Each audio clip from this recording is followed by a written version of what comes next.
안녕하세요. 결혼이란 인생의 제2막을 시작할 뻔한 30대 여성입니다. 살다 보니 이렇게 드라마 같은 일이 저에게도 일어나네요. 남자친구와 저는 같은 회사에서 만난 이른바 사내 커플입니다. 그렇다고 저희가 입사를 하자마자 서로 첫눈에 반하고 그런 건 아니고요. 처음엔 서로 오며 가며 이따금씩 마주쳤기에 서로 얼굴만 아는 정도였어요. 그러다 한 번은 회사에서 행사가 있었는데 그곳에서 우연찮게 남자친구와 제가 대화를 나누게 되었지요. 그때는 술도 조금 마신 상태였고 행사 분위기 자체가 제법 편안한 분위기였기에 서로 연락처도 교환하게 됐어요. 하지만 막상 다음날부턴 다시 예전처럼 마주치면 눈인사나 나눌 정도였지 뭐 딱히 친하게 지내거나 그런 건 없었습니다. 연락처만 가지고 있었지 문자 한번 주고 받은 적이 없었으니까요. 하지만 이후로 두어 달쯤 지났을 무렵 남자친구가 출장으로 갔던 곳에서 제 기념품을 사왔다며 만나서 직접 주고 싶다고 그러더군요. 솔직히 지금 나한테 데이트 신청을 하는 건가라는 생각이 들었네요. 아니나 다를까 역시나 남자친구는 주말 점심임에도 불구하고 정장 차림에 꽃까지 한 다발 들고 저를 기다리고 있었습니다. 게다가 행사 때와는 달리 귀까지 빨개져서는 어떻게든 대화를 이어가려는 그의 모습이 지금도 기억이 나네요. 사실 제약회사라는 곳이 다른 기업들보다 분위기가 보수적인 편이에요. 그렇다 보니 사내연애에 대한 시선이 곱지만은 않지요. 또 주변에서들 사내연애를 하다 헤어지기라도 하면 여자만 손해라며 같은 사무실에 있는 남자들은 남자가 아니라 도라르방 보듯 하라는 소리도 귀에 딱지가 앉을 만큼 들었기에 사내연애는 생각해본 적도 없었어요. 그래서 남자친구가 사귀자고 했을 땐 몇 번이나 거절을 하기도 했습니다. 하지만 10번 찍어 안 넘어가는 나무가 없다고 생각한 건지 남자친구는 계속해서 저에게 기회를 달라며 저에게 들이대더라고요. 솔직히 사내연애 자체에 대해 걱정이 많았던 거지 남자친구라는 사람이 싫은 건 아니었어요. 그래서 결국 또다시 고백을 받았을 땐 더 이상 그를 밀어낼 수 없었네요. 이후로 저희는 사람들의 눈을 피해 연애를 시작했습니다. 해녀 사람들이 눈치라도 챌까봐 회사에 있는 동안에는 남자친구에게 정말 눈길 한 번도 제대로 주질 않았고요. 그렇게 저희는 비밀스러운 연애를 이어나갔습니다. 그리고 조금 늦게 떠난 2주년 기념여행에서 남자친구는 프로포즈를 해왔고 저는 그 프로포즈를 기쁜 마음으로 받아들였습니다. 남자친구와 결혼을 결심했던 이유는 여러 가지가 있었지만 그중 가장 결정적인 건 남자친구의 성품 때문이었습니다. 같은 회사를 다니며 지켜본 남자친구는 다른 사람들에게 관대하고 친절했으며 자기가 하는 일에 대한 책임감을 갖춘 사람이었거든요. 게다가 저에게도 늘 다정다감하고 저희는 만나는 동안 크게 다투는 일도 없었으니 결혼 상대로는 딱이라고 생각했지요. 아무튼 결혼 이야기가 오고 가면서 양쪽 집안에 인사를 드리러 가자는 이야기도 나왔습니다. 이전까지 양쪽 집안에 서로 사귀는 사람이 있다고 말씀만 드렸지 소개를 한 적은 없었거든요. 제 입장만 이야기해보자면 일단 남자친구가 부모님께 소개해드리기에 마뜩찮고 그랬던 건 절대로 아닙니다. 사실 결혼을 약속하기 전에는 그래도 사람 일이라는 게 어떻게 될지 모르잖아요. 솔직히 정이라도 들었다가 서로 헤어지기라도 하면 저희 둘뿐만 아니라 어른들도 마음이 안 좋으실 것 같았습니다.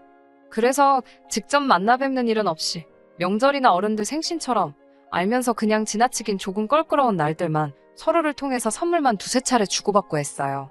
그리고 그때마다 남자친구가 어머님이 너무 좋아하셨다던가 절 너무 보고 싶어 하신다던가 그런 말을 해주었거든요. 전 그런 남자친구의 말을 철석같이 믿었기에 막연히 어머님께서 저에게 좋은 감정을 가지고 계실 줄 알았습니다. 저희 부모님도 남자친구에 대해서는 굉장히 호감을 갖고 계셨기도 했고요. 실제로 남자친구가 저희 집에 먼저 인사를 왔었는데요. 말이 인사지 집에서 저희 어머니가 차려주신 정말로 상다리 부러지게 차려진 밥상에 모여 앉아 화기애애한 분위기로 식사를 한 게 전부였습니다. 오고 간 이야기도 어머님께선 건강하시냐, 어머님 살아계실 때 잘해드려야 한다, 내 딸을 귀하게 여겨달라와 같은 지극히 부모님이 하실 수 있는 이야기가 전부였고요. 말이 나와서 말이지만 저나 남자친구나 서로에게 크게 부족한 부분도 없었습니다. 외모나 성격이야 측정 불가 항목이니까 제외하고 소위 결혼할 때 따지는 조건들만 얘기해 볼게요. 졸업한 대학도 비슷한 수준이었고 회사야 사내 커플이니 말할 것도 없지요. 남자친구가 저보다 나이도 3살 많고 사회생활도 먼저 시작했다 보니 저보다 연봉이 조금 높기는 했지만 몇백만 원 수준의 차이였습니다. 그리고 이런 이야기까지 하면 제가 너무 계산적으로 보일지도 모르겠지만 저희 부모님이 재벌은 아니어도 어디 가서 아쉬운 소리 하실 분들도 아니었고 노후 준비도 다 되어 있으셨어요. 어차피 이렇게 된 거 말이 나온 김에 다 해볼게요. 평범하고 경제적으로 부족함 없이 자란 저와 달리 남자친구의 사정은 좋지 못했습니다. 남자친구가 어렸을 때 부모님이 이혼을 하셨다는 사실을 사귄 지 얼마 되지 않았을 때 듣게 되었습니다. 요새야 이혼 가정이 예전보다는 흔하다면 흔해졌고 제 주변에도 이른 결혼을 후회하고 다시 돌아온 지인들도 있었으니 이혼 사실 자체가 충격적이진 않았습니다. 두 분이서 무슨 일로 이혼을 하시게 된 건지는 정확히 듣지는 못했네요. 좋은 일도 아닌데 먼저 말해주지 않는 걸 제가 나서서 꼬치꼬치 묻기가 그렇더라고요. 다만 아버님에 대한 남자친구의 감정이 굉장히 부정적인 걸로 보아서는 아버님의 잘못으로 헤어지신 게 아닌가 추측만 할 뿐입니다. 아무튼 여기까지야. 남자친구가 잘못해서 생긴 일은 아니니까 이게 남자친구의 단점이라고 생각하지는 않았어요. 그냥 참 안 됐다 정도랄까요? 이런 상황에서 오만하게 들릴 수도 있겠지만요.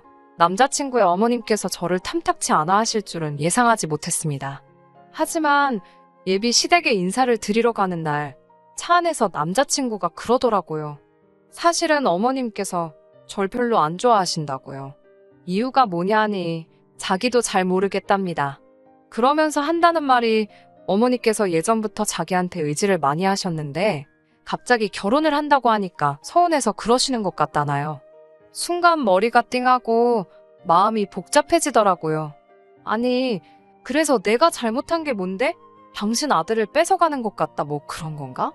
드라마에서나 보던 일이 나한테 일어나는 건가? 별의별 생각이 다 들던걸요? 어느새 예비 시댁에 도착했을 땐 차 안에서 들었던 말이 있어서인지 출발할 때보다 2배 이상 긴장한 제 자신을 발견할 수 있었습니다. 그래도 여기까지 와서 어디 도망갈 수도 없고 어머님 마음에 들게 잘 해야겠다는 생각을 했습니다. 지금 생각하면 그런 생각을 했다는 것 자체가 억울하네요. 그렇게 들어선 시댁에는 예상하지 못한 분도 계셨는데요. 그건 바로 시이모님이셨습니다. 앞서 남자친구의 부모님이 일찍이 이혼을 하셨다고 했잖아요.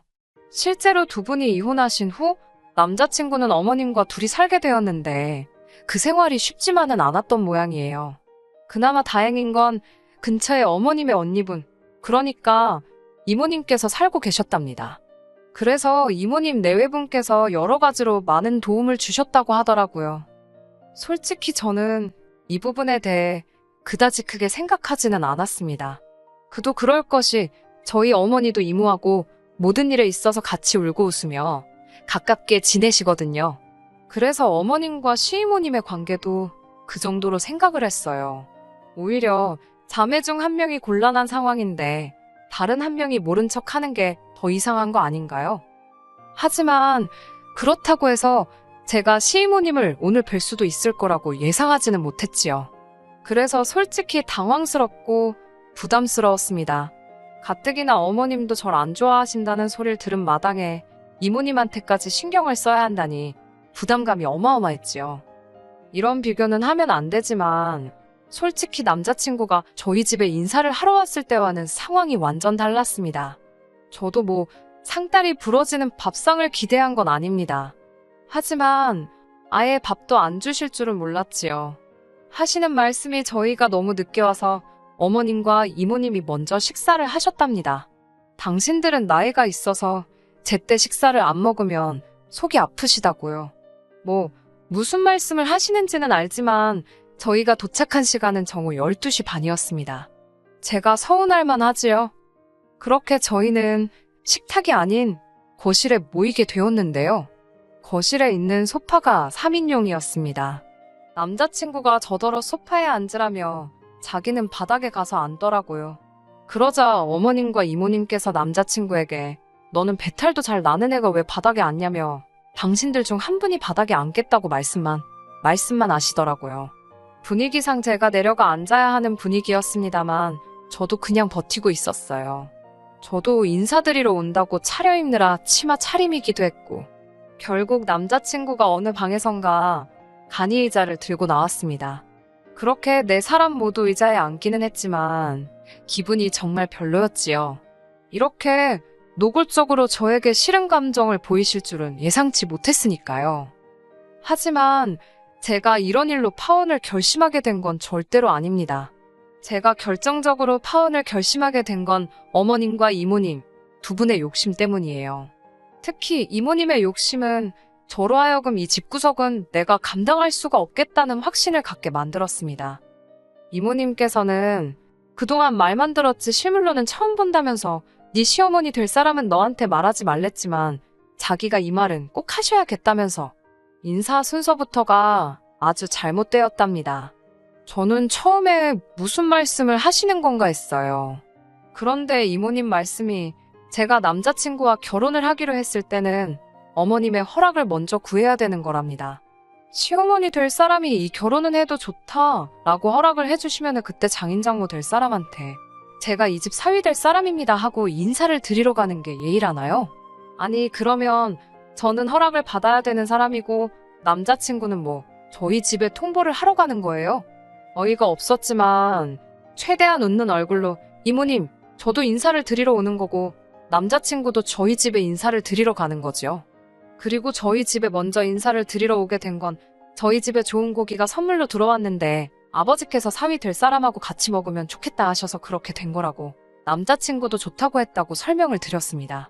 그러자 이모님께서는 변명 같은 거 할 시간에 죄송합니다 사과를 하는 게 맞다면서 저더러 어른이 무슨 얘기를 하면 억울하고 속상해도 가만히 듣고 반성할 거리를 찾아서 반성을 하랍니다.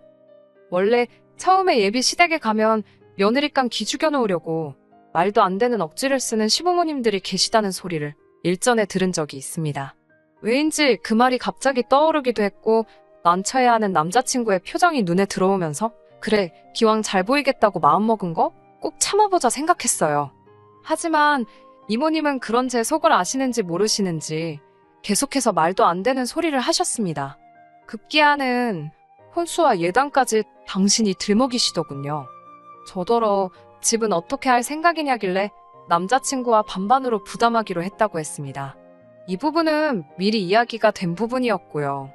저 때문이 아니라 남자친구의 사정을 고려해 반반이 된 상황이었습니다. 그런데 이모님께선 그러면 네 시어머니는 어쩔 셈이냐고 물으시더군요. 제가 남자친구를 쳐다보며 그 문제는 조카분하고 직접 이야기해보시는 게 좋지 않겠냐고 되물었습니다. 그러자 내가 너한테 물었지 조카한테 물었냐며 어쩔 셈이냐고 다시 한번 호통치듯 물어보시더군요. 어머님께서는 됐다고 요새 어느 며느리가 시애미랑 같이 살길 좋아하겠냐면서 요샌 시자만 붙어도 짐작 취급이란다고 아이고 소리를 연신 내시더군요. 솔직히 모시고 살 생각 없었습니다. 남자친구도 모시지 않아도 된다고 했고요. 지금도 남자친구랑 어머님은 따로 살고 있는데 결혼까지 하는 마당에 갑자기 합가를 할 이유가 없잖아요. 그런데 순식간에 무슨 앞뒤 다 잘라먹고 저만 나쁜 며느리가 되어 있더라고요. 더 웃긴 건 제가 벙쪄서 아무 말도 못하고 있는데 이모님께서 어머님께 넌 가만히 있으라면서 당신이 이 집 제일 큰 어른으로서 한마디 하시겠답니다. 그러더니 저희가 결혼을 하든 쌈을 싸먹든 당신은 저희가 할 도리만 제대로 하면 아무런 참견도 안 하실 거랍니다. 그러면서 집 문제는 저희 둘이 알아서 하고 시어머니를 안 모시고 사는 것도 알겠답니다. 대신 저희가 결혼하는 대로 어머님을 당신 집으로 데리고 가실 거래요. 나이든 어머님이 혼자서 사는 걸 더 이상은 두고 볼 수가 없다나요. 문제는 당신 집이 오래된 주택이라서 손볼 곳이 한두 군데가 아니랍니다. 그러면서 너희 어머니가 건강하게 오래 사시려면 그 집을 손봐야 할 것 같다면서 그 비용을 저더러 내라더군요. 더 어이가 없었던 건 남자친구가 그거 진짜 괜찮은 생각인 것 같다며 저한테 동의를 구했다는 거예요. 어처구니가 없어서 제가 남자친구에게 이게 뭐가 괜찮은 생각이냐고 되받아쳤습니다. 순간 분위기가 싸해지더라고요. 분위기고 뭐고 그런 걸 신경 쓸 정신도 없었어요. 제가 남자친구에게 다시 한번 뭐가 괜찮냐고 그걸 내가 왜 내냐고 물었습니다. 그러자 이모님께선 저더러 그게 무슨 말버릇이냐며 저더러 맨손으로 시집오려고 했냐입니다. 아까도 말씀드렸다시피 반반 결혼을 하기로 했어요라고 대답했더니 반반이고 뭐고 그래서 예단을 안 한다는 거냐고 화를 내시더군요. 이모님 집 리모델링 해드리는 게 예단은 아니지요라고 또 받아쳤습니다. 그러자 이번엔 어머님께서 당신이나 이모님이나 다를 것이 없다며 이모님한테도 당신 대하듯이 하면 되는 거랍니다. 아니 그러면 저한테는 어머님이 두 분이신 거나 마찬가지냐고. 솔직히 이때는요. 저도 당황스럽기도 하고 남자친구는 편도 안 들어주고 뭐 혼이 빠지는 기분이라서 되는 대로 말이 나갔어요. 어머님께선 그렇게 생각하지 말고 대신 너는 아버님이 없지 않냐입니다. 아, 이게 무슨 말도 안 되는 논리인가. 화가 나더라고요. 그래서 제가 얼마냐고 물어봤습니다. 도대체 얼마를 나한테 뜯어내려고 그러시나 싶어서요. 그러자 하신다는 말씀이 한 4천만 원이면 그럭저럭 될 것 같답니다. 4천만 원이 네 집 똥개 이름도 아니고 당시 남자친구가 모아둔 돈이 6천이었는데 서로 6천씩 들고 결혼하기로 했는데 어떤 정신 나간 여자가 예단으로 4천을 예상하겠어요? 너무 짜증이 나서 이모님이나 어머님한테는 대꾸도 하기 싫더라고요. 제가 주섬주섬 가방하고 옷을 챙기자 남자친구가 뭐하냐고 묻길래 아니 이 결혼 못하겠다고 그랬어요. 돈이 없어서 못하겠다고 웃으면서 말했네요. 그냥 너 장가갈 때 쓰려고 모았다는 그 6천으로 이모님 댁이나 고쳐드리고 그게 좋겠다고요. 그러자 이모님께서는 저거 보라고 시댁이 아니라 지네 집에 먼저 갔을 때부터 마음에 안 들었답니다. 그리고 당신은 솔직히 돈이 아니라 제가 먼저 나서서 이모님 저희가 어머님 모실게요. 뭐 그런 소리가 듣고 싶어서 한번 저를 시험해 본 거라나요? 그게 더 화가 나더라고요. 자기가 뭔데 저를 시험을 해봅니까? 저도 너무 화가 나서 아이고 제가 원래 시험을 잘 보는 편인데 이번 시험은 너무 어려워서 기권하겠다며 한껏 빈정거리고 그 집구석을 나와버렸습니다. 나와서 택시를 잡으려고 하는데 속에서 정말이지 천불이 나더라고요. 뭐랄까 화를 주체할 수가 없었달까요? 그때 남자친구가 저를 쫓아왔던지 뒤에서 헉헉거리며 제 이름을 불렀습니다. 제가 뭐하러 쫓아왔냐니까 이모님 성격이 원래 괄괄하시다며 그리고 자기가 생각해도 4천은 과하다며 2천만 하랍니다. 자기가 잘 말해주겠다나요. 그러면서 제 손목을 낚아채는데 어이가 없어서 저도 모르게 이 미친 X라고 욕을 하곤 정강이를 발로 차버렸네요. 정강이를 맞으니까 아프긴 했는지 제 다리를 부여잡으며 휘청하는데 확 밀어버리곤 그대로 택시에 올라타 버렸지요. 2년 동안 누구보다 예쁜 사랑을 했다고 믿었는데 이렇게 저질스럽게 끝나게 될 줄은 꿈에도 생각지 못했습니다. 억울한 마음에 눈물이 펑펑 쏟아졌어요. 택시 기사분께서 살다 보면 이런 일 저런 일이 다 있다며 내릴 때는 눈물 닦고 내리라며 위로의 말을 건네주셨습니다. 그 택시기사분께 제 사연을 듣게 되신다면 정말 감사했다고 인사드리고 싶네요. 그렇게 주말이 지나가고 주말 내내 남자친구에게서 전화가 걸려왔지만 받지 않았습니다. 회사에서도 철저하게 무시했어요. 다행히 회사에선 지도 티를 안 내더군요. 이게 벌써 3주 전 일이고 지금까지 서로 진짜 개무시하면서 지내고 있습니다. 솔직히 너무 피곤하긴 해요. 신경이 쓰이지 왜 안 쓰이겠어요? 똥이 더러워서 피하지 무서워서 피하냐는 심정으로 이직 준비 중입니다. 걱정하지 마세요. 낮춰서 갈 건 아니니까요. 보란듯이 더 좋은 곳으로 가서 한껏 비웃어 주렵니다. 끝까지 들어주셔서 감사합니다. 오늘의 사연은 여기까지입니다. 구독과 좋아요, 알람 설정 부탁드리고 더 좋은 사연으로 다시 찾아뵙겠습니다. 감사합니다.